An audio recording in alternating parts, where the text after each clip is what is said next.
Hey fantastic people, welcome back to F1ntastic Gaming, and you can see here we have a very special video because this game F1 2019 it has a special place in my heart because this is the game on which I made my first ever YouTube video. If you haven't checked it out, be sure to check it out. I did a German Grand Prix tribute. This was, I think I posted that video I think a day after the F1 2020 game came, but yeah, this game has a very special place in my heart, and we're gonna be revisiting it. We're gonna be revisiting this game in June 2021. You can see this was like the game poster that you saw before you actually entered the game. Sebastian Vettel and Lewis Hamilton on the screen, and oh, I remember this menu. You can see this loading screen comes up. This still comes up in F1 2020. That loading screen, it's pretty much the same, but yeah, this menu is just, it's so familiar. I mean, I spent so many months looking at this menu before I actually, not this part of the menu really, but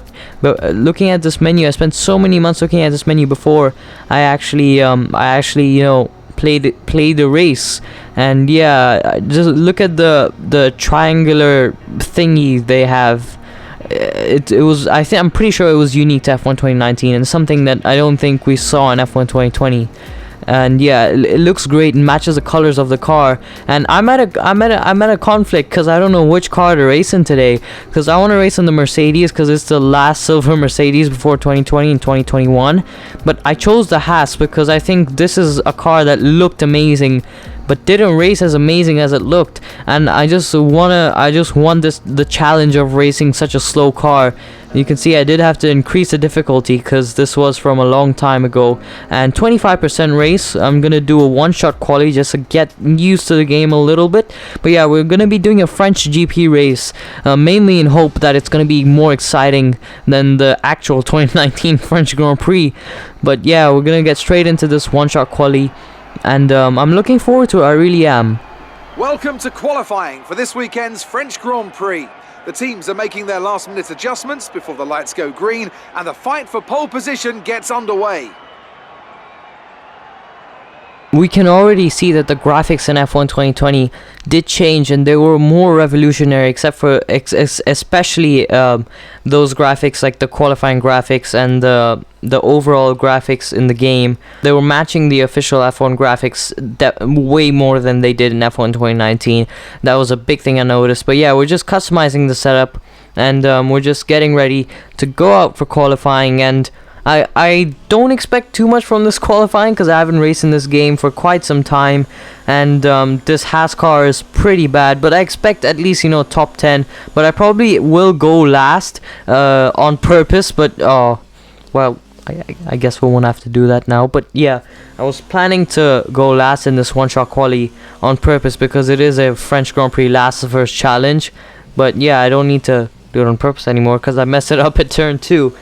But yeah, I'm actually struggling a lot more than I expected with this car. But before I talk about that, I want to show you guys the raw engine sounds of this car, because I could feel it was different to the sounds in 2020.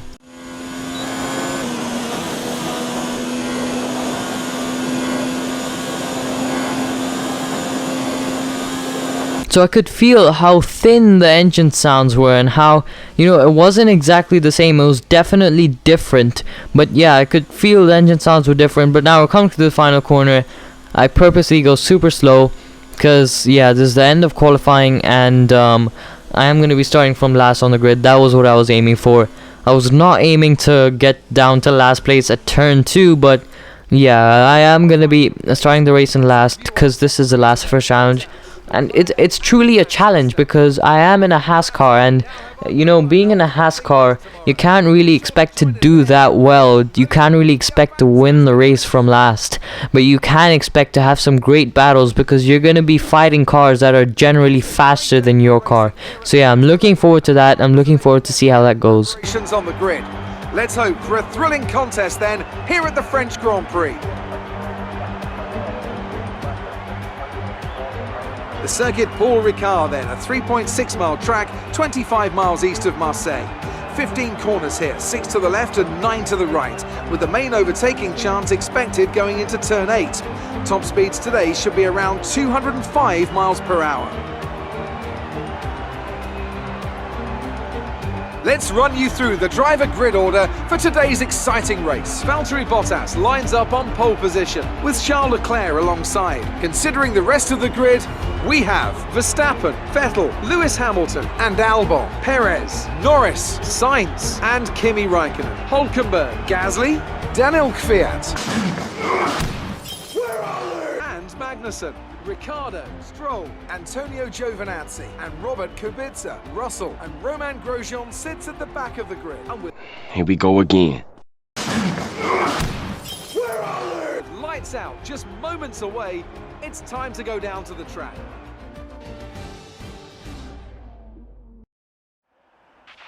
Okay, be wary of the cars ahead braking suddenly into one. We could ruin our race if we hit them. Good luck. Well, those starting grid graphics were weird. I think it's mainly because I'm firing up this game after so long.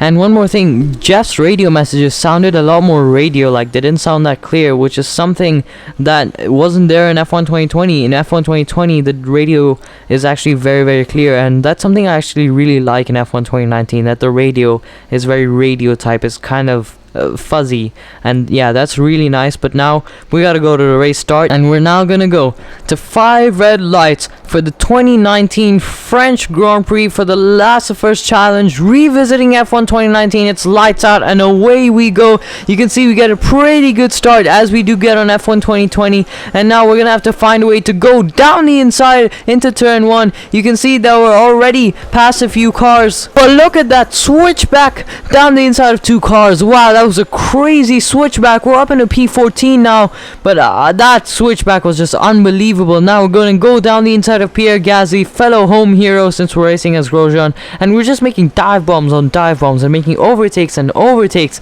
and wow, what an opening lap. But it's not done yet. You can see we get a killer exit. We're going to use the slipstream. I forgot to turn down the ERS because the ERS stuff is much more complicated in this game, but yeah, we're going to use the slipstream now. The 3 wide up ahead, 2 wide now, and we're gonna make a dive bomb down the inside of Lando Norris. And can we get past the Alfa Romeo? No, not yet, but we're gonna try and get past the Renault of Nico Hülkenberg. You can see we're side by side. We're already up into P10. This has been a fantastic start from P20 on the grid, but there's still more left to do. You can see we have to back off here because we can't go side by side through that corner. Just won't work, but through the double right hander we're gonna still maintain side by side, and I think since we have the inside line here we might have the advantage. But no, Hülkenberg gets back at us, so now we have to make a switchback down the inside of the next corner. I'm not sure which corner. I think that's turn 12 now, and yeah, that was actually very nice side by side action with the AI. We're up in a P9, and now we gotta focus and try and go forward. And as we come through the final corner, lap 1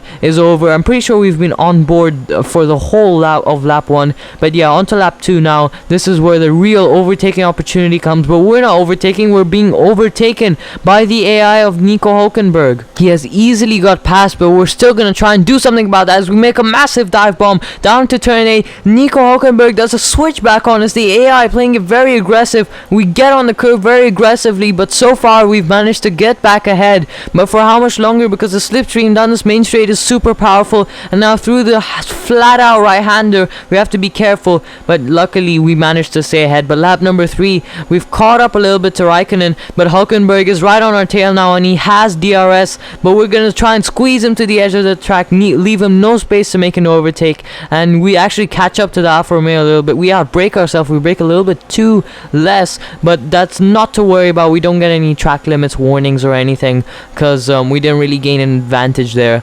But yeah, that was very close. But now we're still defending from Hülkenberg while trying to attack Raikkonen. So yeah, this is very, very close. But there are yellow flags behind now because George Russell retires from the race. I don't know why, some mechanical failure happened, but yeah, he retires from the race. There's no safety car or anything, but we're really, really pushing to the limit because these early laps when the cars are all bunched up, it's very important, especially at a circuit like the circuit Paul Ricard. It's not optimized for overtaking, but Nico Hülkenberg nearly goes for a move around the outside. We squeeze him out a little bit. We fairly squeeze him out. But yeah, that was so close. We nearly lost a position there. We got a big bit of understeer in the penultimate corner. But yeah, now we've got a strategy call to change the strategy. You can see our tires, they're already heating up because that's the nature of the circuit. It heats up the tires. But yeah, this is very close, and I think this is the same lap later on. Nico Hülkenberg is going for that move down the inside, but we cut across. We go much faster. We make a sudden dive bomb down the inside of Raikkonen in turn 9. That was so unexpected. Just randomly, my braking was. I feel like I was much more confident on the brakes than the Kimi Raikkonen. But now down the inside of Sergio Perez, we make a huge dive bomb down the inside of Sergio Perez at the final corner, and we're still side by side. We don't manage to overtake the racing point just yet, but that was so sudden down the inside of Sergio Perez. But now down to turn 1, we make that move, and suddenly my PS4 just lags randomly. But yeah, Sergio Perez, we just caught him off guard. He was just so slow, and I just made that sudden dive bomb because I just felt like I had the confidence on the brakes to do so, just like I did with Raikkonen. But yeah, that's just so sudden, so random. But this race is progressing really fast because onto a lap later, you can see our tires are heating up and we're starting to lose a little bit of grip, which is why Perez is trying to get back at us. He has DRS, he had that advantage, he had a better exit, but we're really strong through turn 8. I mean, I brake really late and I managed to stay ahead of the AI. So we're really strong in that set of corners. That's why we managed to stay ahead, but just managed to stay ahead. But now we're in a four-way battle. It's Hülkenberg, Perez, and Raikkonen. Hülkenberg down the inside of Perez and Raikkonen, and now he almost got us down the inside. Wow, what an overtake. That was a double overtake from the Renault. The AI playing it absolutely aggressive, but now we've come to the time where we have to come into the pits because our tires are just gone. So actually this was on the same lap that we overtook Perez, where he could almost so easily come back at us, and then he got overtaken by Nico Hülkenberg, who's actually not going to come into the pits. So Hülkenberg not coming into the pits, but we come into the pits. We get held up a little bit in the pit lane, but I think our rivals will get held up even more, because see, here we come, we're holding them up. And yeah, Norris, Perez, and Raikkonen, all three of them came into the pits at the same lap because I think their tires were going off as well. But yeah, onto a couple of laps later, we're just coming through the laps, and it's actually Carlos Sainz who's managed to come behind us. So maybe that was a McLaren who came in behind Perez. That was Carlos Sainz, and I think Sainz gained some time in the pits and managed to get past Carlos Sainz. But yeah, that was very close, and we're back in P7 now that everyone is pitted. I think Nico Hülkenberg, his overcut failed totally. He didn't get much of a strategy gain on us. We actually gained on Alex Albon ahead, and we've gained on the cars behind. But now Hülkenberg is battling with Sainz. As you could see from the top left corner, Hülkenberg and Sainz were exchanging positions. They're fighting each other, which is actually very good for us, because as long as they fight, we gain time. But it looks like Sainz has come within 1 second. Well, hold on a second. Hülkenberg around the outside of Sainz. Is he gonna make it? Yes, he is. Wait, no, Sainz is back ahead. This is very close. Unfortunately, I don't have any replay camera footage, but I could see that they're still so close. So Sainz and Hülkenberg, McLaren v Renault. That was the battle of 2019. McLaren v Renault. This is absolutely huge. But now, coming to later on in that lap, same lap, you can see that Sainz and Hülkenberg side by side. Hülkenberg locked up a little bit. Hülkenberg trying to go around the outside, which turns into the inside. They're still side by side down the second back straight, but I think Hülkenberg managed to get ahead.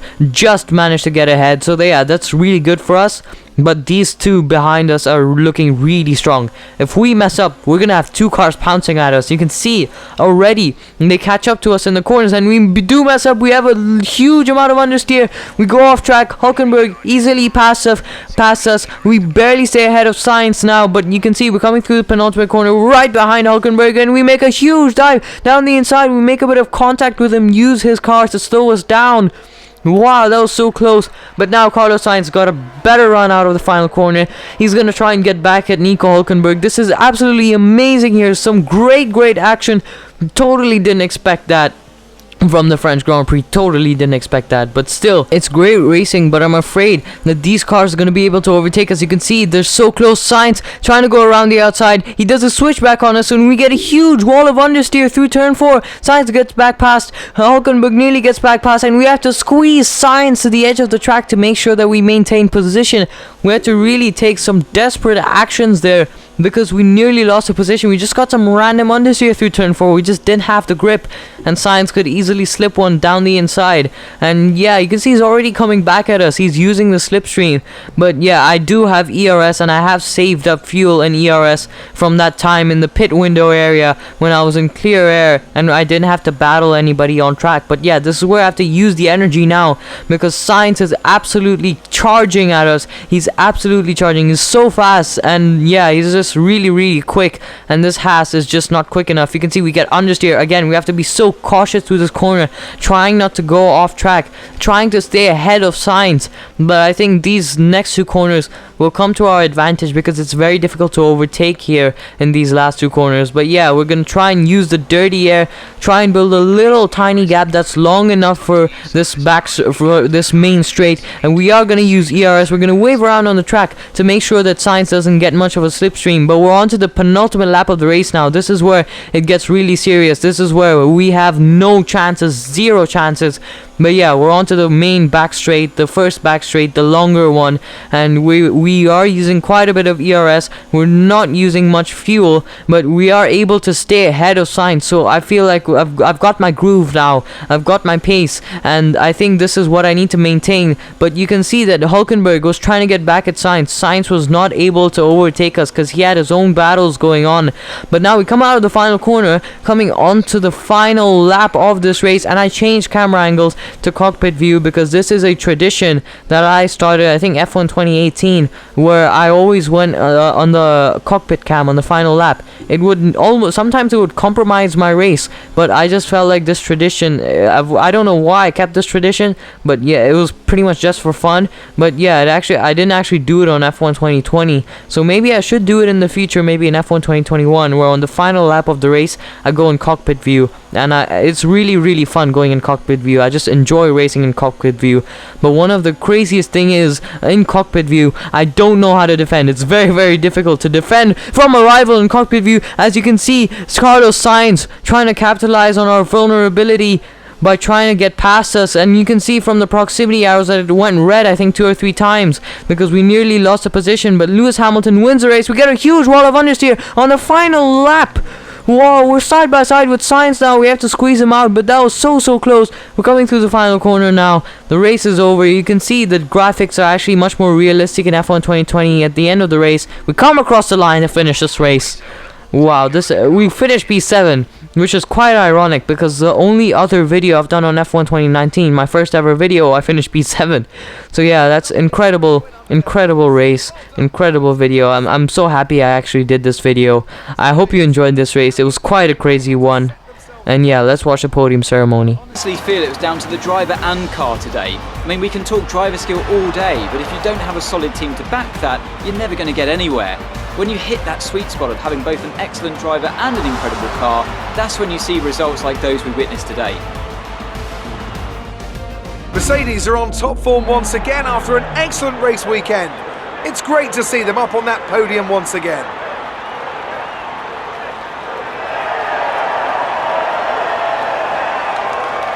I don't know why, but it feels unusual to see a Mercedes driver in a white suit on the podium, because now we've gotten so used to the black livery and the black racing suits that Mercedes have been using for the past 2 years, that it actually feels quite weird to see them in white shirts and white overalls. But yeah, it was a great race. I mean, P7, it was, I think, in a Haas, beating a Renault in a Haas in 2019. It was a great race, great achievement, I think. And yeah, I really enjoyed this video. I really enjoyed making this video, and yeah, I've been wanting to revisit F1 2019, but I decided to wait until we get near the release of the new game to make this video. I hope you enjoyed it. Be sure to like and subscribe. This is F1ntastic Gaming.